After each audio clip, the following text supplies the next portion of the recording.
കോഴിക്കോട് ഓർക്കാട്ടേരിയിലെ ഷബ്ന ആത്മഹത്യ ചെയ്ത കേസിൽ ഭർത്താവിന്റെയും ഭർത്തൃ സഹോദരിയുടെയും മുൻകൂർ ജാമ്യാപേക്ഷ കോടതി തള്ളി. പ്രായം പരിഗണിച്ച് ഭർത്തൃപിതാവിന് കോടതി മുൻകൂർ ജാമ്യം അനുവദിച്ചു.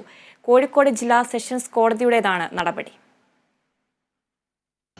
കോഴിക്കോട് ആയഞ്ചേരി സ്വദേശിനിയായ ഷബ്ന ഓർക്കാട്ടേരിയിലെ ഭർത്തൃവീട്ടിൽ ആത്മഹത്യ ചെയ്ത സംഭവത്തിൽ തുടക്കത്തിൽ ഭർത്താവിന്റെ അമ്മാവൻ ഹനീഫയെയും പിന്നീട് ജനരോഷത്തെ തുടർന്ന് ഭർത്തൃമാതാവ് നബീസയെയും പോലീസ് അറസ്റ്റ് ചെയ്തിരുന്നു.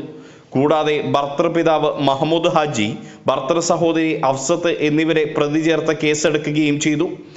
വനിതാ കമ്മീഷന്റെ നിർദ്ദേശത്തെ തുടർന്ന് ഭർത്താവ് ഹബീബിനെയും കേസിൽ പ്രതി ചേർത്തു. ഇതിന് പിന്നാലെയാണ് ഹബീബും പിതാവ് മഹമ്മൂദ് ഹാജിയും സഹോദരി അഫ്സത്തും മുൻകൂർ ജാമ്യം തേടി കോടതിയെ സമീപിച്ചത്. മഹമ്മൂദ് ഹാജിയുടെ പ്രായം കണക്കിലെടുത്താണ് കോഴിക്കോട് ജില്ലാ സെഷൻസ് കോടതി മുൻകൂർ ജാമ്യം അനുവദിച്ചത്. മറ്റ് രണ്ടുപേരുടെയും മുൻകൂർ ജാമ്യാപേക്ഷ തള്ളുകയും ചെയ്തു. ഗാർഹിക പീഡന നിരോധന നിയമം, സ്ത്രീധന നിരോധന നിയമം, ആത്മഹത്യാ പ്രേരണാകുറ്റം തുടങ്ങിയ വകുപ്പുകളാണ് പ്രതികൾക്കെതിരെ ചുമത്തിയിട്ടുള്ളത്. Kerala vision news, Kozhikode.